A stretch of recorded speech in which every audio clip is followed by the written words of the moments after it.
Hey, I'm Robin McGraw, one of the health educators at the Council on Adolescence. I'm also on the clinical staff at Unifor Peds. So we thought we would join together today and talk about some things that are really prevalent with teens in today's world. I'm going to talk about social media and some of the things parents can talk to their teens about. One is to talk more than one time to your teens about social media over and over again. Remind them of these things. Limit time on social media.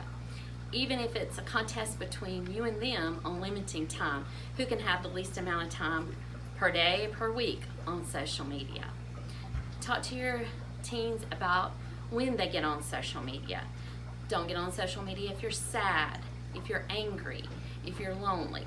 You tend to maybe talk to people you wouldn't normally talk to or say things you normally wouldn't say on social media. Talk to your teens about who they actually talk to on social media, what information they give to those on social media.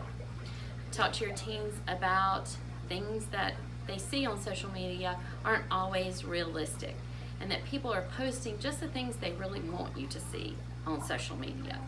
Talk to them about too that everything they read, articles, are not always true. Anybody can put whatever they want to on social media.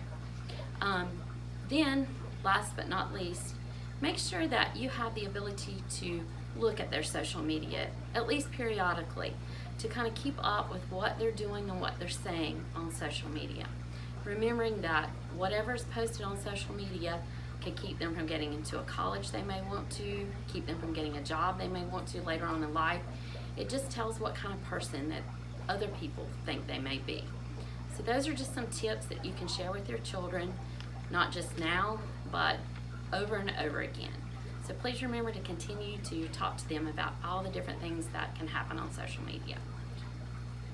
And I'm Gretchen Weeks. I'm a pediatric nurse practitioner and a psychiatric mental health nurse practitioner at Unifor Pediatrics. Robin talked about social media. I want to talk about vaping, because vaping is another issue that we've been seeing in our teenage patients. So vaping is the #1 used tobacco product for teenagers, and the number of teenagers that are vaping is increasing. And vaping is a way to use something called e-cigarettes.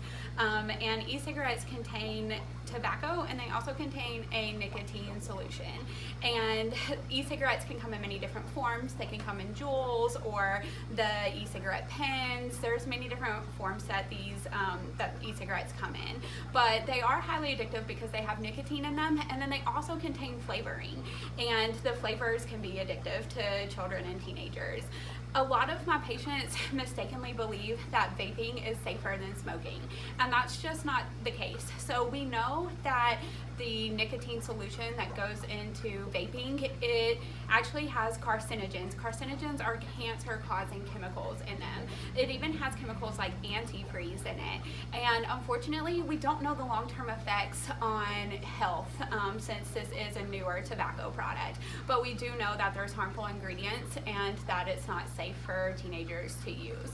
Furthermore, the solution, the nicotine solution that goes into the e-cigarettes can be deadly if somebody overdosed on it. So even just a half of a teaspoon can be deadly to a toddler who came into contact with that. So now all of the e-cigarettes are required for this solution to be in toddler or in child-proof packaging, so that way they can't get into it, but that's something to think about as well.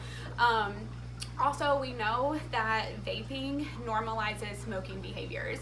So kids who vape are more likely to actually use cigarettes later as well. So there's many reasons why vaping is not safe. The chemicals in the solution are not safe. We also don't know the long-term health effects, and vaping also puts a teenager more at risk for actually using cigarettes later as well. Additionally, teenagers are not old enough to buy tobacco products, including vapes. So if they were caught using these on school campuses or elsewhere, they could get in trouble. So there's many reasons to talk to your children about not vaping and letting them know that it's not safe. It's not a good thing for them to do. It's not a safe alternative to smoking.